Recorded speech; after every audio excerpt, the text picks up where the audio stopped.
program bersiswa B40 TVET dilancar dengan bulan pertama melibatkan 1,000 pelajar.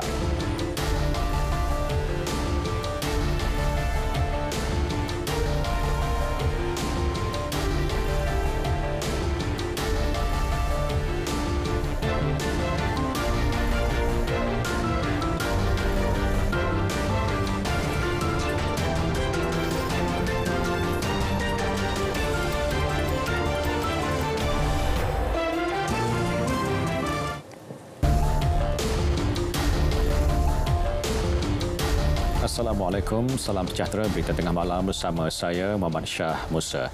Program Derma Siswa B40 Pendidikan Teknikal dan Latihan Vokasional TVET dilancarkan. Menurut Perdana Menteri, inisiatif disedia khusus untuk pelajar B40 yang mengikuti pengajian dalam bidang TVET di Institut Pengajian Tinggi Awam tahun ini. Pengambilan pertama akan melibatkan 1,000 orang pelajar dan kerajaan menjangkakan program ini melibatkan implikasi keuangan berjumlah RM36.41 juta bagi setiap pengambilan. Saya yakin program ini menawarkan lebih banyak peluang kepada anak-anak keluarga Malaysia, terutamanya daripada kumpulan B40, mendapat akses pendidikan di peringkat lebih tinggi, seterusnya membina kerjaya dalam bidang TVET, insya-Allah. Beliau berucap merasmikan Minggu TVET Negara 2022 di Pulai Sultan Salahuddin Abdul Aziz Shah Alam. Minggu TVET dianjur antaranya bertujuan mempromosi potensi bidang berkenaan selari matlamat Pelan Penjenamaan TVET Nasional. Pada majlis tersebut, beliau turut mengisytiharkan 2 Jun sebagai Hari TVET Negara.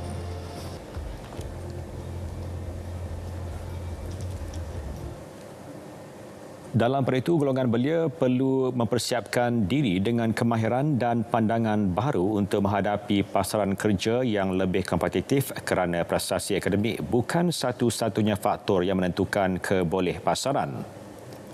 Menteri Pengajian Tinggi Datuk Seri Dr. Nuraini Ahmad berkata majikan kini mencari mereka yang memiliki pengetahuan dan kemahiran yang relevan dengan revolusi perindustrian keempat daripada aspek celik digital sehingga kemahiran insaniah.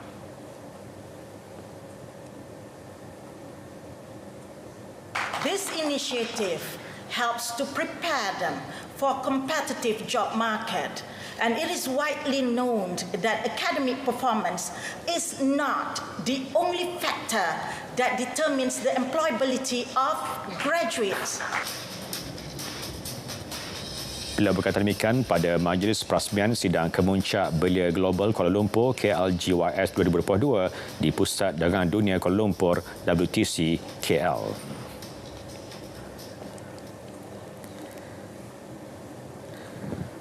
Peruntukan RM3.4 bilion diperlukan bagi membaik pulih jalan-jalan persekutuan yang rosak di Semenanjung Malaysia. Menteri Kanan Kerja Raya Datuk Sri Fadilah Yusof berkata peruntukan itu bagi memulakan kerja-kerja penambahbaikan dari segi penurapan, membuat lapisan atau jalan baharu yang dijangka siap tahun depan. Bukan saja di Perak ini, malahan keseluruhan negara yang kita kena pasti. Ada istilahnya yang maklumat kita panggil backlog. Jalan-jalan yang sudah tarikh hayatnya patut dibaru muka. Diperbaharui lah, direkonstruk. Sebab tempoh hayat jalan ni biasanya bila kita buat jalan, tiap 5 ataupun 7 tahun dia kena dibuat semula. Tapi dalam keadaan jalan yang lebih daripada itu, kalau kita tak buat, maknanya base-nya dah tak mampu untuk menanggung. Apatah lagi yang 40 tahun dulu dibuat berdasarkan standard yang lama.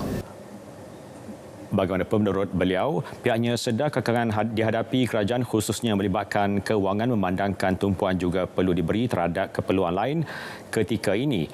Cadangan akan dikemuka di Kabinet bagi mencari penyelesaian lebih konkret dan komprehensif. Dalam perkara itu, jelas beliau RM68 juta diperlukan bagi membina semula jalan baru di laluan FT004 Jalan Raya Timur Barat JRTB dari Gerik ke Jeli, Kelantan. Sebagai langkah jangka masa pendek, kerja-kerja penerapan sementara laluan itu akan dilakukan segera bermula Sabtu ini.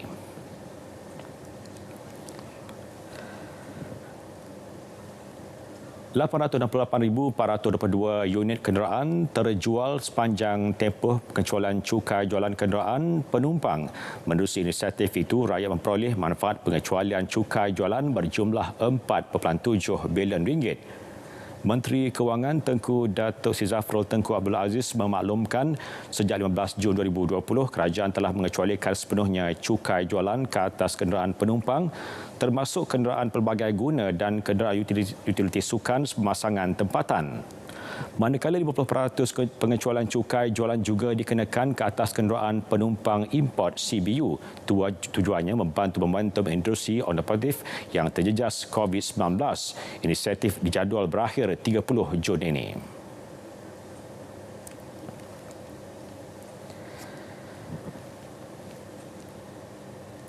Kerajaan negeri digesa untuk menjalin kerjasama dengan kerajaan persekutuan bagi berkemas dan menaik taraf infrastruktur serta pembangunan zon dan taman perindustrian bagi menarik kemasukan pelabur asing ke negeri masing-masing.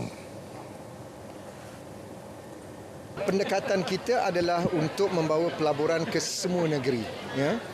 Tetapi pada masa yang sama kita tidak mahu ada kesenjangan pertumbuhan ekonomi yang hanya tertumpu di Lembah Kelang ataupun negeri-negeri tertentu sahaja. Kita juga mahu negeri-negeri di Pantai Timur, negeri-negeri di Sabah dan Sarawak juga mendapat nikmat pembangunan. Sebab itu kita mahu kerajaan-kerajaan negeri juga untuk menjalin kerjasama dengan pihak persekutuan supaya kita dapat memperkemaskan dan menaik taraf infrastruktur dan juga pembangunan zon-zon perindustrian dan taman-taman perindustrian supaya dapat menarik pelaburan-pelaburan baru ke negeri-negeri yang berkenaan. Beliau bercakap selepas melawat pusat inkubator kraft di balik pulau. Kementerian Sains, Teknologi dan Inovasi mesti fokus kepada usaha memperluas penggunaan teknologi dalam kalangan pemain industri pertanian dan penternakan dalam usaha memperkasa jaminan keselamatan makanan negara. Ia berupaya mengurangkan kos operasi selain memacu produktiviti makanan, seterusnya menangani isu keselamatan makanan. Pertemuan bersama pemain industri penternakan dan pertanian telah diadakan secara berperingkat mulai 15 Jun lalu. Aquaponik, kecerdasan buatan AI dan internet kebendaan IoT antara teknologi yang didedahkan.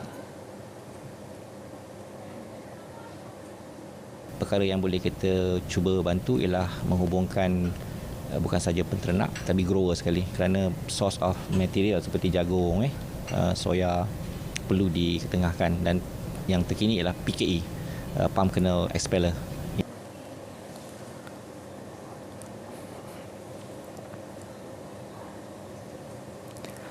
Malaysia kembali mencatat sifar kematian akibat COVID-19 selepas lebih 18 bulan. Kali terakhir negara merekodkan sifar kematian COVID-19 adalah pada 18 Disember 2020. Menteri Kesihatan Kari Jamaluddin menerusi Twitternya memaklumkan usaha peralihan ke fasa endemik sentiasa diberi tumpuan.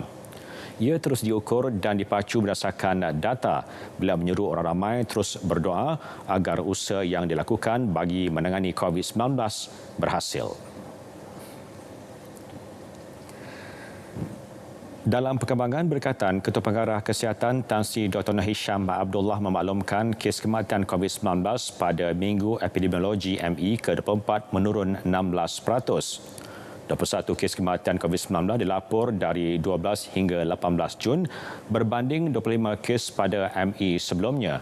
Bagaimanapun, kes baharu meningkat 27.9% daripada 11,096 kes kepada 14,195 kes bagi tempoh yang sama.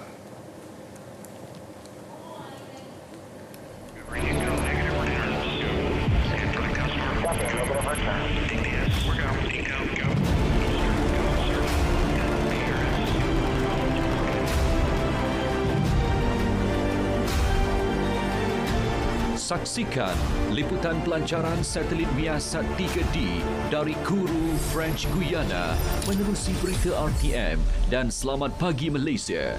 Khamis, 23 Jun 2022 di TV1 dan saluran berita RTM.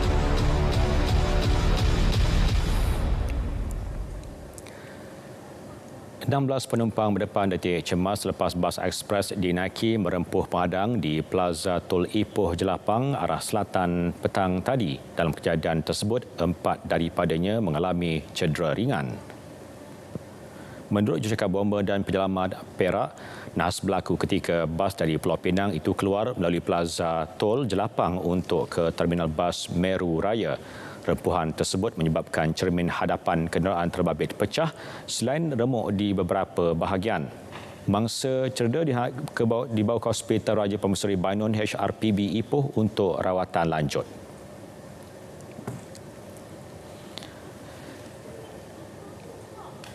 Sementara itu, di Kelantan, penumpang bas ekspres berdepan detik cemas apabila bas dinaiki mereka hilang kawalan sebelum terbalik di Kampung Batur Bacok 5.30 pagi tadi. Ketua Polis Daerah Bacok DSP Muhammad Ismail Jamaluddin berkata kesemua penumpang terbabit hanya mengalami kecederaan ringan. Menurut beliau, siasatan mendapati bas ekspres tersebut dalam perjalanan dari Kuala Lumpur menghala ke Jelawat untuk menghantar penumpang. Bagaimanapun, bas berkenaan secara tiba-tiba hilang kawalan dan terbabas sebelum terbalik di tepi jalan.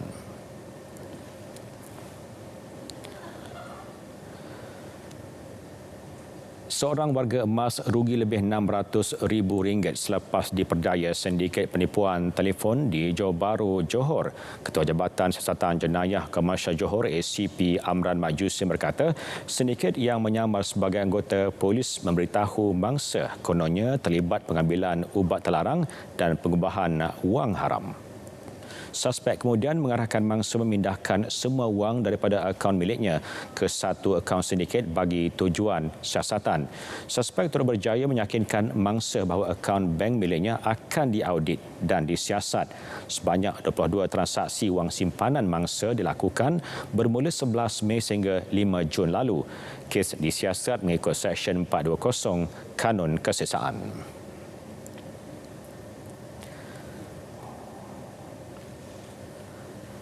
Seorang kanak-kanak lelaki berusia 3 tahun di Kuala Krai, Kelantan kritikal dipercayai tertelan syabu. Dadah dikesan dalam badan kanak-kanak itu menerusi hujan air kencingnya. Pemandu Ketua Polis Kelantan, Dr. Muhammad Zaki Harun berkata, seorang doktor membuat laporan kejadian itu pukul 5 pagi semalam selepas mangsa dihantar ibunya untuk mendapatkan rawatan di Hospital Sultan Ismail Petra, Kuala Krai. Setelah kita buat siasatan, kita dapati kanak-kanak ini telah dibawa oleh bapa saudaranya. Dan semasa dalam jagaan bapa saudaranya, dipercayai kanak-kanak ini sama ada diberi dadah ataupun dibiarkan menyebabkan kanak-kanak ini terdedah dengan dadah dan memasukkan dalam badan dia. Bapa saudara mangsa berusia 30 tahun ditahan bagi membantu siasatan. Suspek disahkan positif syabu dan mempunyai 3 rekod jenayah berkaitan dadah. Dalam itu, Datuk Muhammad Zaki Harun memaklumkan pihaknya berjaya merampas dadah bernilai RM153,900 menerusi Optapis Bersepadu. Rampasan hasil serbuan di Kota Baru, Tanah Merah dan Gua Musang selama 3 hari mulai 16 Jun lalu.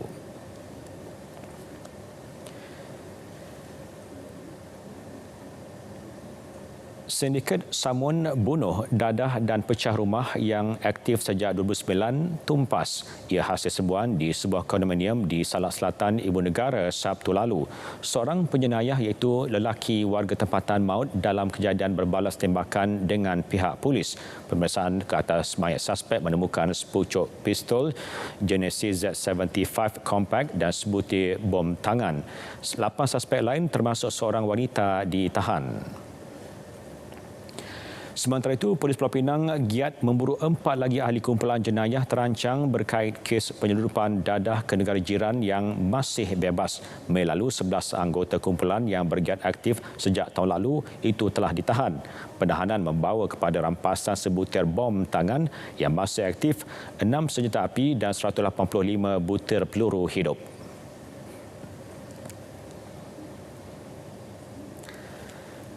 Sementara itu, di Kedah, 5 individu termasuk 2 anggota polis didakwa di Mahkamah Session Alustar atas kesalahan menyeludup 119 migran warga Myanmar bulan lalu.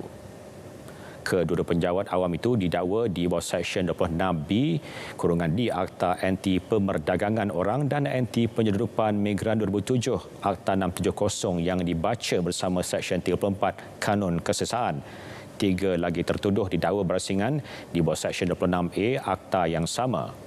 Tiada jaminan ditawarkan dan tarikh sebutan semula kes pada 4 Julai depan.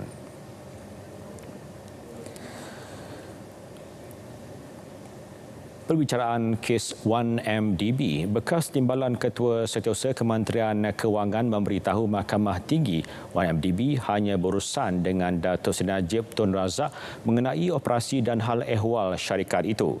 Datuk Siti Zawiyah Membadesa berkata perkara itu dimaklumkan Ketua Pegawai Eksekutif CEO YMDB Datuk Syahrul Azral Ibrahim Halmi kepada Menteri Kewangan diperbadankan MKD ketika proses perbincangan dan penukaran saham Lembaga Pelaburan Terengganu TIA kepada MKD pada 2009. Saksi pendakwaan ke-26 itu berkata demikian ketika disoal balas Peguam Tan Sri Muhammad Syafiee Abdullah yang mewakili Datuk Seri Najib pada perbicaraan kes berhubung penyelewengan dana RM2.3 bilion daripada 1MDB. Saksi itu berkata pengurusan 1MDB tidak memberikan kerjasama serta enggan berbincang mengenai memorandum dan artikel pertubuhan syarikat 1MDB yang tidak sama dengan syarikat lain di bawah MKD selain terdapat pindaan tanpa kebenaran. Perbicaraan di hadapan Hakim Datuk Colin Lawrence Sekurah bersambung esok.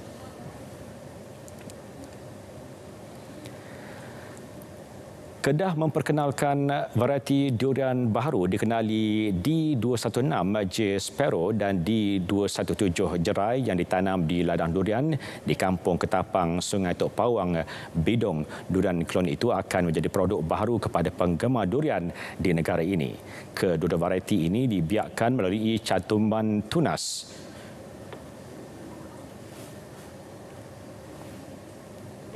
Dan ini adalah satu produk baru pilihan kepada rakyat Malaysia, kepada penggemar-penggemar durian. Jadi kita sudah lama beberapa tahun ini hanya kenal beberapa varieti terkenal iaitu D200 duri hitam dan juga 197 Musang King. Dan hari ini Kedah kita nak menawarkan varieti baru yang saya yakin juga akan menjadi permintaan yang baik kepada penggemar-penggemar durian. Yang pertama, sebagai anak Kedah Jati lah. Kita negeri Kedah, saya ingat sudah lama lah tak pernah ada klon-klon baru. Selalu kita pun dengar buah balik pulau ataupun buah Penang ataupun buah-buah mana yang sudah klon. Tapi daripada Kedah kita orang, saya ingat belum lagi lah.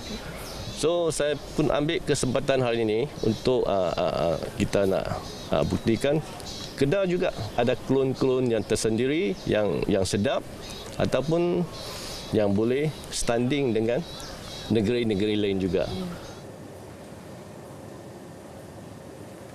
Dalam itu, Perak kini dalam usaha menjenamakan durian kampung isi putih dari Batu Kurau ke peringkat lebih tinggi.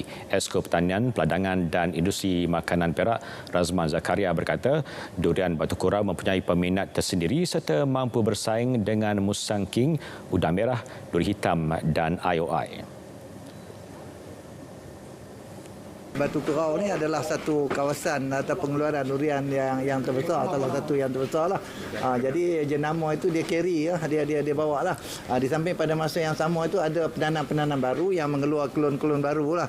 Klon-klon baru itu yang tak dapat kuantiti dia tak dapat untuk menjenamakan klon-klon baru tu. Tapi rasanya durian kampung ni masih ada permintaan dan ini akan berkekalan insya-Allah sebagai salah satu jenama, dan mungkin ada satu tempat nanti kita boleh keluar sampai satu masa mungkin kita boleh buat durian kampung dan durian kelun yang baru.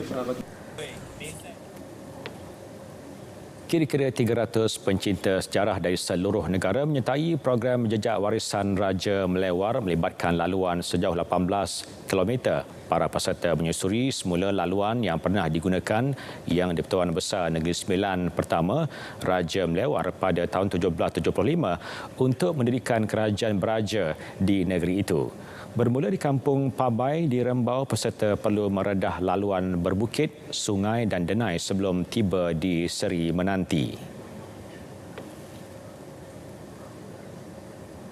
Program ini julung-julung kali diadakan di Negeri Sembilan, iaitu mengimbau kembali laluan Raja Melewar dan laluan Datuk Undang.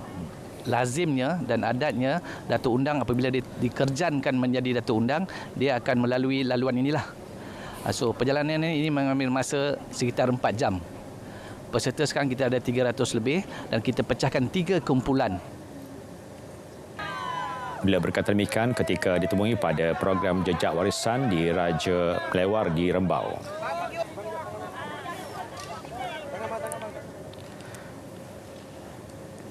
Melaksanakan ibadah haji merupakan impian setiap umat Islam. Begitu juga dengan 3 beradik dari Taman Melawati, Selangor. Selepas ahli keluarga lain telah sempurna rukun Islam ke-5, mereka terus berdoa dan sabar menanti giliran menjadi tetamu Allah Subhanahu Wa Taala.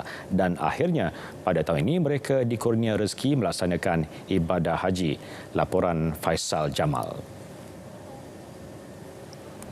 Muhammad Amnan, Muhammad Amin, Nur Atikah dan Muhammad Hatim mengakui mempunyai keluarga yang mementingkan ajaran Islam, membolehkan mereka berada di Tanah Suci. Lahirkan dalam keluarga yang ambil berat tentang agama, mak ayah yang sangat ambil berat tentang agama. Alhamdulillah, sangat syukur, terima kasih kerana Allah bagi mak ayah yang sangat tekankan tentang prinsip-prinsip agama dalam kehidupan. Duduk pun dekat-dekat, rumah pun dekat-dekat, memang banyak bantu-membantu satu sama lain. Alhamdulillah, mungkin tu satu sebab Allah ajak ke sini bersama-sama. Daripada ziarah tu lah, kita buat amalan sendirilah, ikut aktiviti surau, kelas ngaji ke apa ni ceramah. Selain itu revise lah untuk preparation untuk musim haji nanti, untuk ibadah haji. Manakala bagi jemaah muda, Ashraf Syafiq Basaruddin yang merupakan anak tunggal datang berseorangan bukan satu masalah kerana jemaah Malaysia sudah seperti ahli keluarga kepadanya. Asalnya memang dah daftar lama dah daripada sekolah lagi. Lepas tu sebab sekolah tak dapat cuti, so mak ayah pergi dululah. So kita terpaksa tolak lah. Lama-lama Alhamdulillah tahun ni dapat jugalah beri peluang. Sebab dah lama tolak kali. Sementara itu, tinjauan petugas media di kawasan operasi Masyair mendapati kerajaan Arab Saudi giat mempersiapkan segala infrastruktur dan kelengkapan bagi keselesaan jemaah, terutama menjelang kemuncak hari wukuf di Padang Arafah.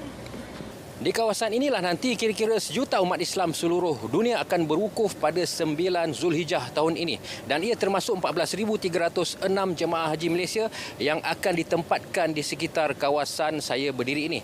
Walaupun kita dapat lihat kawasan sekitar masih dalam proses baik pulih dan penambahbaikan infrastruktur, tetapi insya-Allah menjelangnya hari wukuf nanti semuanya telah siap sedia dan jemaah-jemaah akan dapat beribadat dengan selesa.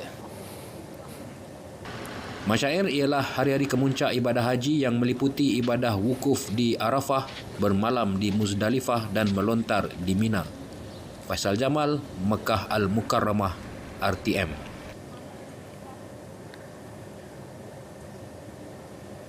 Sementara itu, RTM berkesempatan menemui seorang lagi jemaah yang hanya ditemani 3 anaknya kerana isteri beliau tidak melepasi saringan kesihatan. Dia suppose dapat, tapi dia bila buat medical check up kan, dia fail. Dia ada paru-paru infections. Jadi dia tak dapat. Saya haraplah anak-anak tu dia faham lah kerukan apa ni. Kita hidup di dunia ni bukannya senang. Macam contoh dia lah, nak pergi sembahyang apa dekat Masjid Haram pun susah. Kan? Dah cari pintu tak mana dia itu. Supaya dalam hidup lah.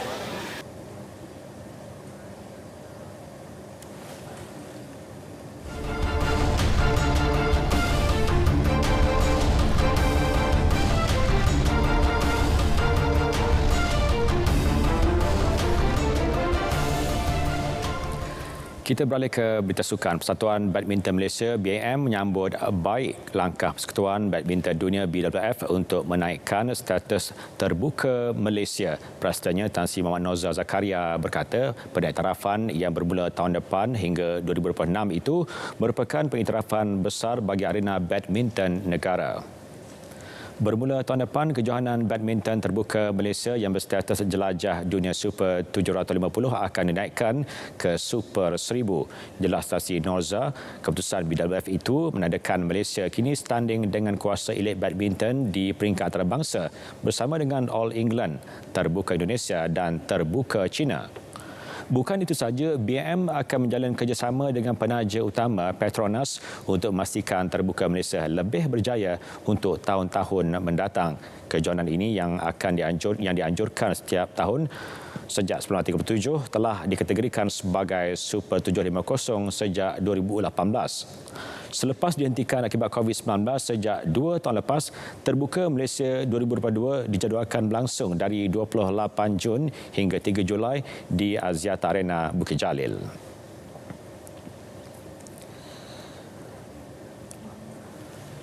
Pemergian mendiang Roni Ignatius Tissera Sabtu lepas mendapat perhatian Perdana Menteri Datuk Seri Ismail Sabri Yaakob. Menerusi Facebook rasminya, beliau menyifatkan negara kehilangan seorang legenda yang dihormati dalam sukan lawan pedang. Di dalam catatan itu juga menyatakan jasa dan pengorbanan mendiang Roni dalam sukan lawan pedang akan sentiasa dikenang keluarga Malaysia. Beliau turut berharap keluarganya terus tabah menghadapi dugaan ini. Roni, 92 tahun yang membantu memperkenalkan sukan lawan pedang di Malaysia sekitar 1950-an, meninggal dunia akibat sakit tua. Mendiang yang pernah mewakili Malaysia pada Sukan Olimpik 1964 di Tokyo merupakan pengasas Persatuan Lawan Pedang Amatur Malaysia selain pernah berlatih kebanyakan bekas atlet negara pada era 1970-an dan 1980-an.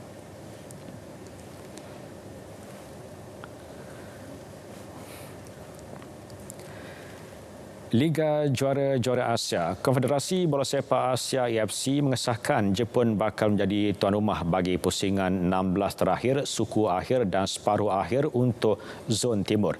Melalui satu kenyataan, AFC memaklumkan Stadium Saitama bakal menjadi venue berpusat kepada 8 pasukan bersaing termasuk wakil Malaysia Johor Darul Takzim JDT.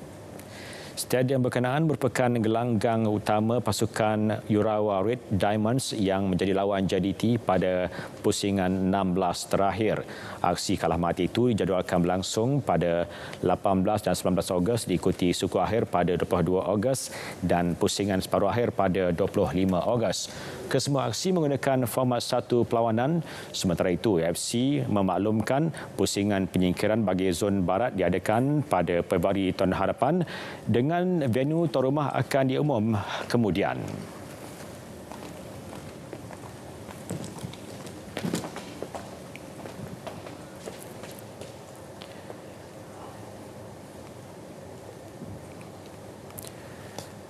Baik, saudara, berita tengah malam berakhir di sini. Dapatkan perkembangan sahih sepanjang masa melalui portal berita RTM di berita.rtm.gov.my. Salam keluarga Malaysia dan Assalamualaikum.